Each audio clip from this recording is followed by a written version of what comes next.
That money was a gift, Dad. You can't sue your own son. James screamed into the phone, his voice cracking with disbelief. I stared at the legal papers in my hand, the promissory note with his signature clear as day, and I said the words that would change everything. Then I'll see you in court. 3 months later, the judge awarded me $180,000, and my son lost more than just the lawsuit. Let me back up. My name is Richard Pearson, and I'm 67 years old, living in Calgary, Alberta. I spent 35 years as a structural engineer before retiring, and my late wife Margaret and I raised 2 kids in a modest bungalow in Bridgeland. Margaret passed away 3 years ago after a brutal fight with pancreatic cancer, and honestly, I'm still not quite the same. The house feels too big now, too quiet, but it's paid off and filled with memories, so I stay. Our son James is 35. He was always ambitious, sometimes to a fault. Got his computer science degree from the University of Calgary, worked at a few tech companies, but he always talked about starting his own business. His wife Vanessa is, well, she's a piece of work. They met at some networking event 6 years ago, and within 8 months they were married. Margaret never quite warmed to her, but she'd never say so directly. She'd just give me that look over Sunday dinner, you know the one. 5 years ago, James came to me with an opportunity. He and a partner wanted to launch a tech startup, something to do with AI-powered inventory management for small retailers. I'll be honest, half of what he explained went over my head, but he was passionate. His eyes lit up the way they used to when he was a kid showing me his science fair projects. He needed capital. $150,000. That's not pocket change, even for someone like me who'd been careful with money his whole life. Margaret's life insurance had paid out. We had our retirement savings, but $150,000 was substantial. I wanted to help my son. What father wouldn't? But I also wasn't born yesterday. I'd seen too many family loans go south, ruining relationships along with finances. So I told James, I'll lend you the money, but we do this properly. Legal documents, payment terms, interest rate. This is a business loan, son, not a handout. He agreed immediately. We sat down with my lawyer, Drew Mackenzie, who'd handled our estate planning. We drafted a promissory note. Clean, simple, legal, $150,000 principal, 5% annual interest, 5-year repayment term with monthly installments of $2,830. James signed it on October 15th, 2019. Vanessa was there too, witness signature and everything. We even had it notarized. The first year, like clockwork, the payments came.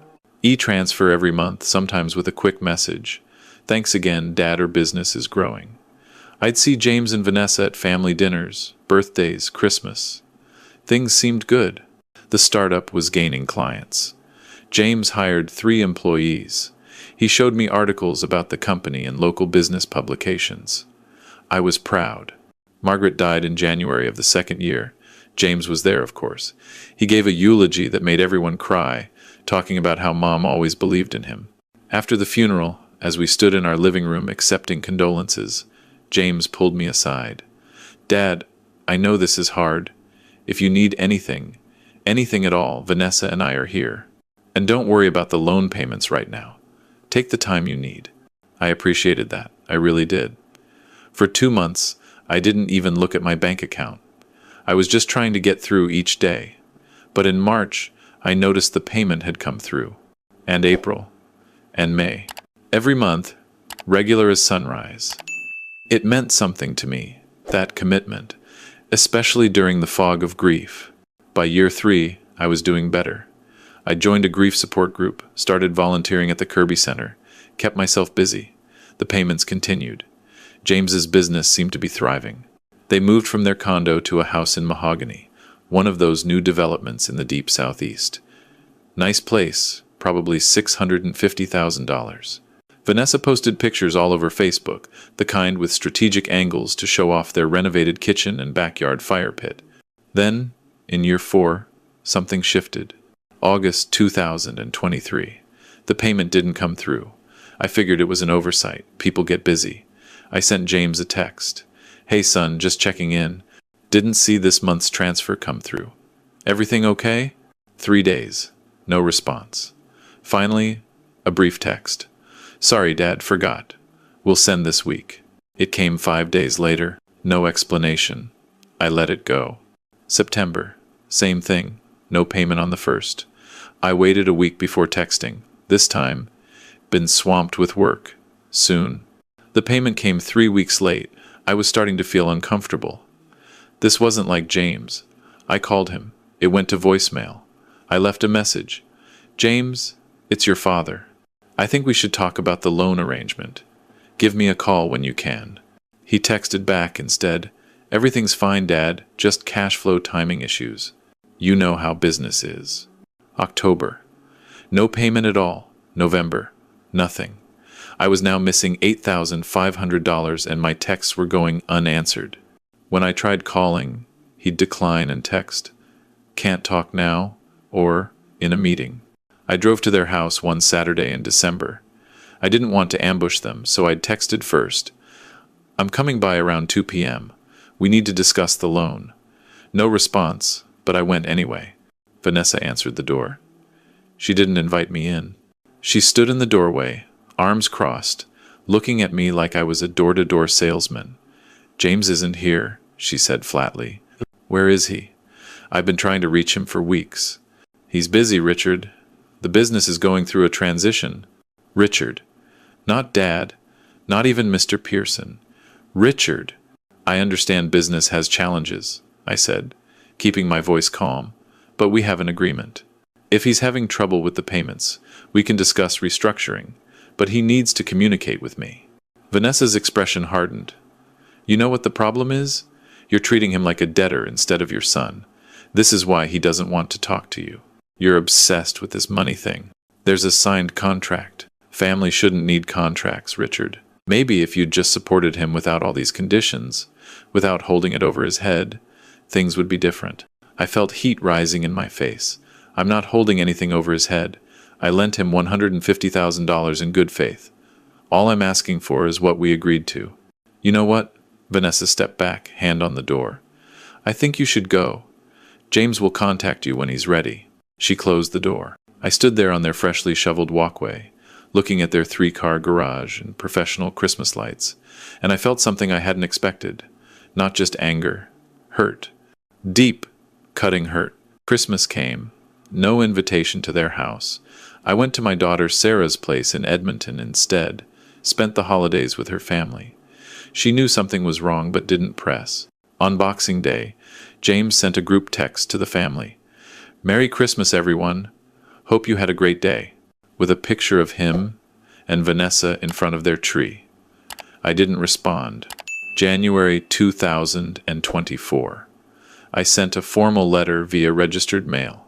Drew Mackenzie helped me draft it. Professional, clear, not emotional. It outlined the missed payments, now totaling $11,300, and requested either immediate payment or a meeting to discuss restructuring. I gave him 2 weeks to respond. The letter came back signed for. 3 days later, James called. Finally. "Dad, what the hell is this letter? Are you seriously getting lawyers involved? You haven't responded to any of my messages for months, James. What choice did I have?" "The choice to act like a father instead of a bank." His voice was sharp, cutting. "You send me legal letters? Seriously? We have a contract. You signed it. If you're having financial difficulties, I'm willing to work with you, but you have to communicate. You want to know the truth?" James's laugh was bitter. "The truth is, I shouldn't have to pay you back at all. You're my father. That money was a gift, or it should have been. Do you know how it feels to have your own dad treat you like a business transaction?" I couldn't believe what I was hearing. "A gift? James, you signed a promissory note. We both did this properly, legally, specifically so there wouldn't be confusion." "I was under duress. You made me sign that thing or you wouldn't give me the money. That's not a real agreement." "Under duress? You came to ME asking for help. I helped you, with clear terms we both agreed to." "You know what, Dad?" His voice went cold. "I talked to a lawyer. That promissory note might not even be valid. And even if it is, good luck trying to collect. You really want to destroy our relationship over money? Mom would be ashamed of you." That hit like a punch to the chest, bringing Margaret into this. Don't you dare, I said quietly. Your mother would have expected you to honor your word. I'm done with this conversation. Don't contact me again unless you're ready to drop this ridiculous debt thing. He hung up. I sat in my kitchen, hands shaking, staring at my phone. For hours I sat there, as it got dark outside. Was I wrong? Was I being mercenary? Would Margaret really be ashamed? I barely slept that night, or the next. My blood pressure spiked. I could feel it in my temples. I'd wake up at 3 a.m., replaying the conversation, second-guessing everything. James was my son, my only son. Was $150,000 worth losing him? But another voice in my head, quieter but persistent, asked, was I losing him? Or had he already made that choice when he stopped responding, stopped paying, stopped treating me with basic respect? February. I made an appointment with Drew Mackenzie. I brought all the documentation, the promissory note, the bank transfer records showing the initial $150,000 payment, all the monthly payments James had made for 3 years, and the records of payments stopping. I brought the text messages, the registered letter, everything. Drew reviewed it all, his reading glasses perched on his nose. He was in his 60s, had been practicing law for 40 years. He looked up at me finally.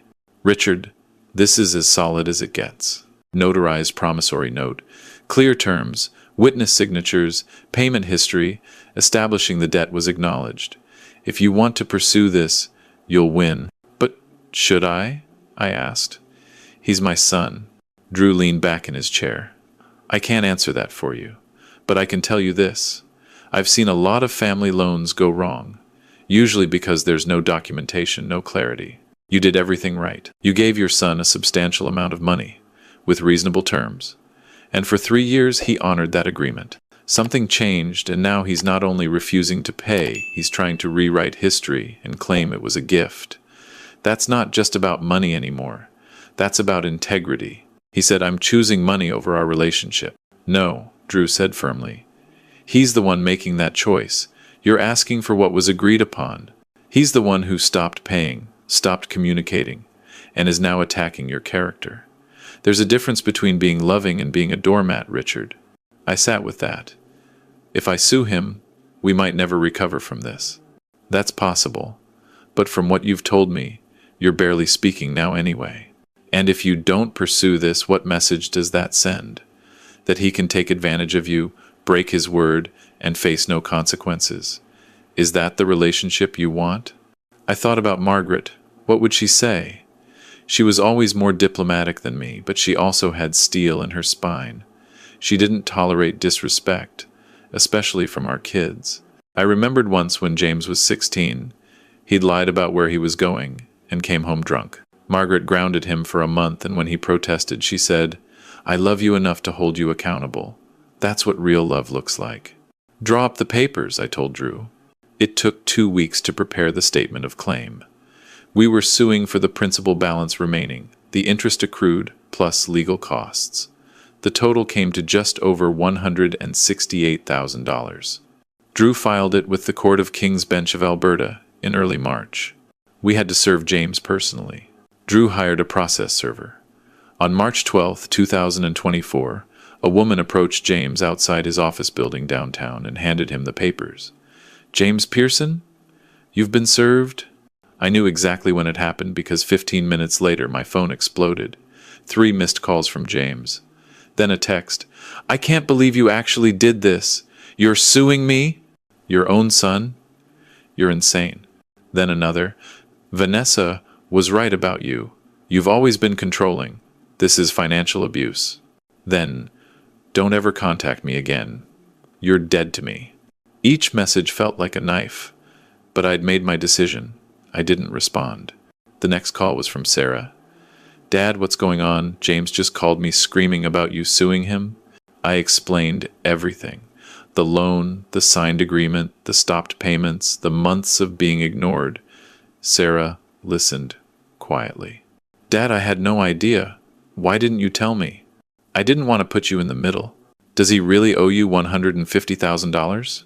Plus interest and missed payments, yes. Long pause. Then, Dad, I'm sorry you're going through this, For what it's worth, I think you're doing the right thing. James has always been entitled. Mom used to worry about it. That conversation helped.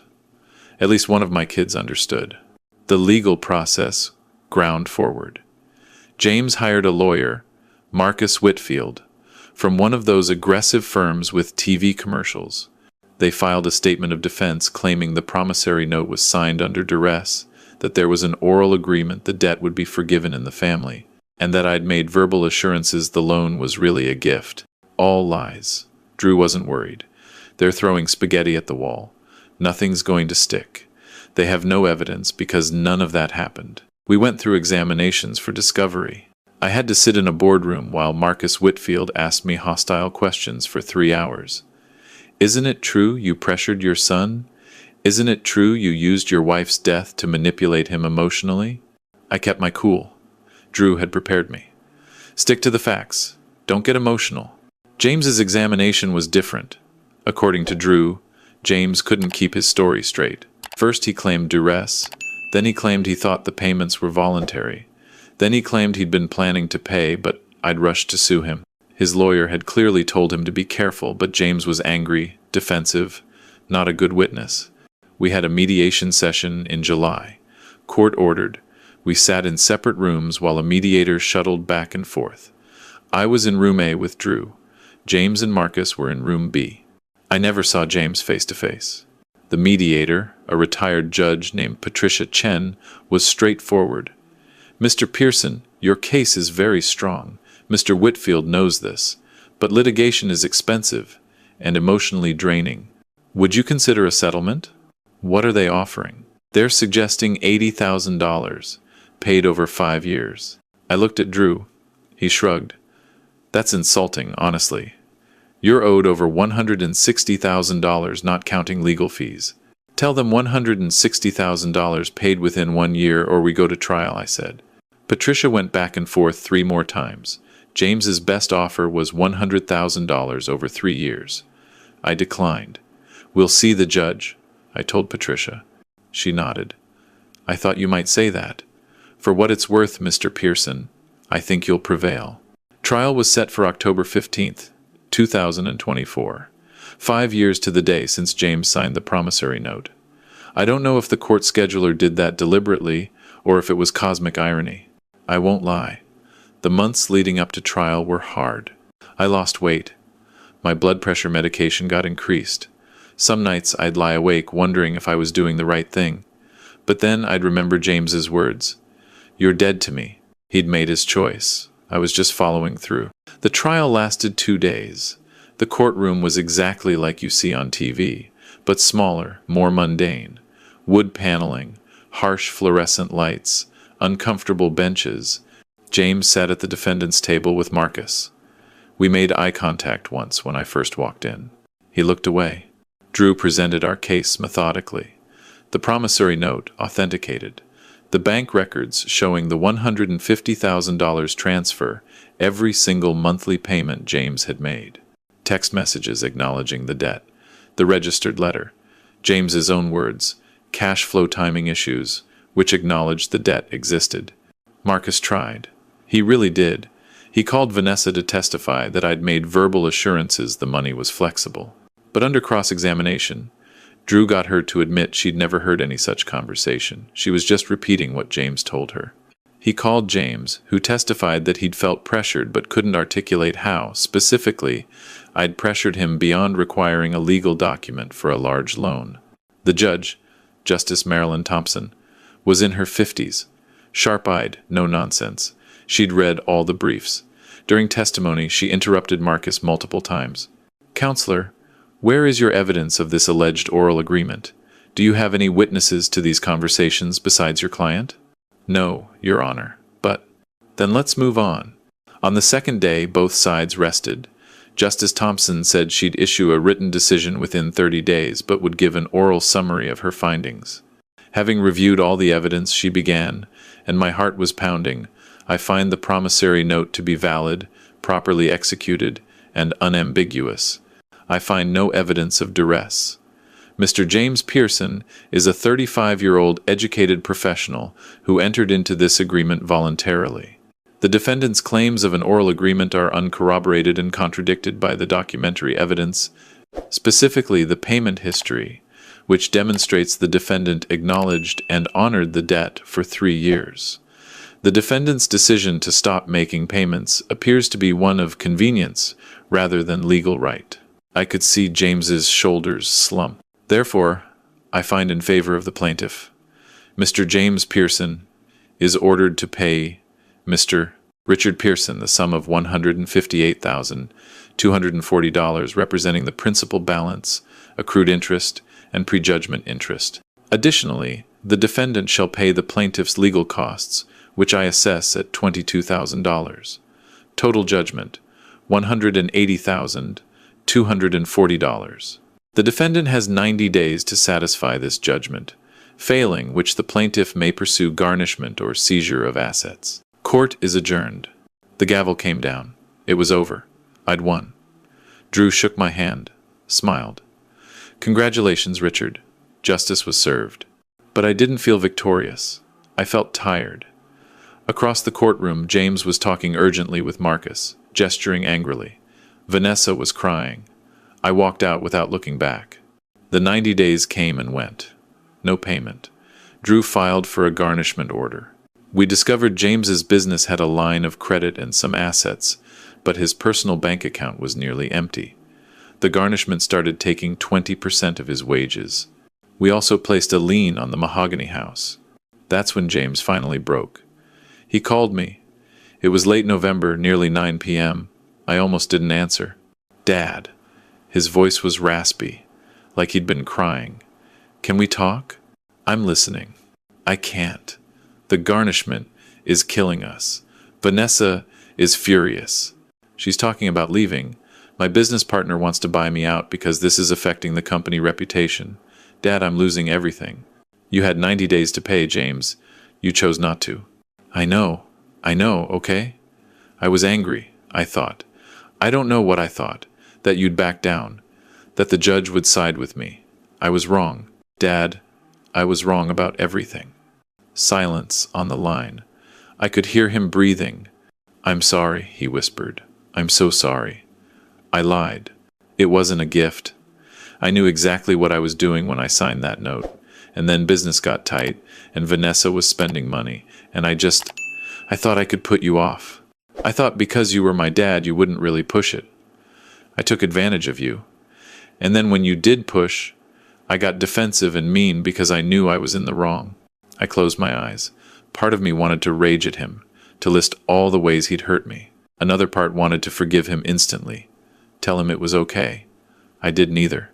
What do you want from me, James? I'm going to pay you. I'll sell some stock options, take a loan against the house, whatever I have to do. But Dad, after I pay, is there any chance we can fix this? Can we be father and son again? I don't know, I said honestly. You didn't just refuse to pay a debt. You cut me out, attacked my character, brought your mother's memory into it. You told me I was dead to you. That's not something I can just forget. I know I don't deserve forgiveness, but I want to try. If you'll let me. Pay the debt, I said. All of it, then we'll see. But James, if we rebuild this relationship, it's going to be different. I'm not going to be someone you can take advantage of. I'm not going to be afraid to set boundaries because you might get angry. Do you understand? Yes, I understand. He paid it in 3 installments over 6 weeks. Sold his Tesla, liquidated his RRSP, took out a substantial home equity loan. By mid-January 2025, the full $180,240 was in my account. Drew filed the satisfaction of judgment. Legally, it was over. The emotional part took longer. James asked if we could meet for coffee. Just the two of us. I agreed. We met at a Tim Hortons in Kensington, neutral ground. It was awkward at first. We both ordered double doubles and sat across from each other, not quite making eye contact. I'm in therapy, James said finally. Vanessa insisted. We're doing couples counseling too. She said I have issues with entitlement and accountability. She was right. How's that going? Hard. Really hard. But necessary.